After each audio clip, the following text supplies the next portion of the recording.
الكريم ان شاء الله يدخل علينا وعليكم الصحة والسلامة. المهم بنبارطاجي على هذا الفيديو بالنسبة للناس اللي باغيين يعرفوا مائدة الافطار بشهر رمضان. المهم انا نوريكم 3 اماكن مضمونة، والاماكن اخرى بصراحة ما عارفهمش. لكن شي واحد فيكم عارفه يخلي العنوان في كومنتار باش الناس يستافدوا، يعني في كل ديبارتمون.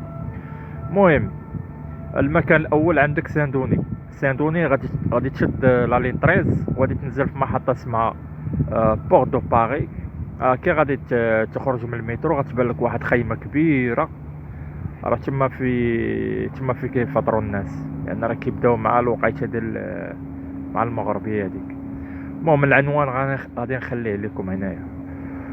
المكان الثاني عندكم المسجد، راه كاين في مونتروي مسجد اصلاح. اوكي. هذا كاين في مونتروي، غادي تشد لا لين 9 غادي تنزل في محطه اسمها كخوا دو شافو، وغادي نخلي لك العنوان هنايا، راه ما بعيداش عليها باش تعرف فين كاينه بالضبط.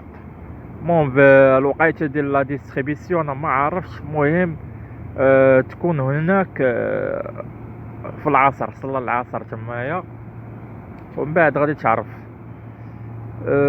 كاين المكان الثالث عندكم هو فوالا كاين في باري سانكيام، هذاك غران موسك ما عرفتش انا سميتو.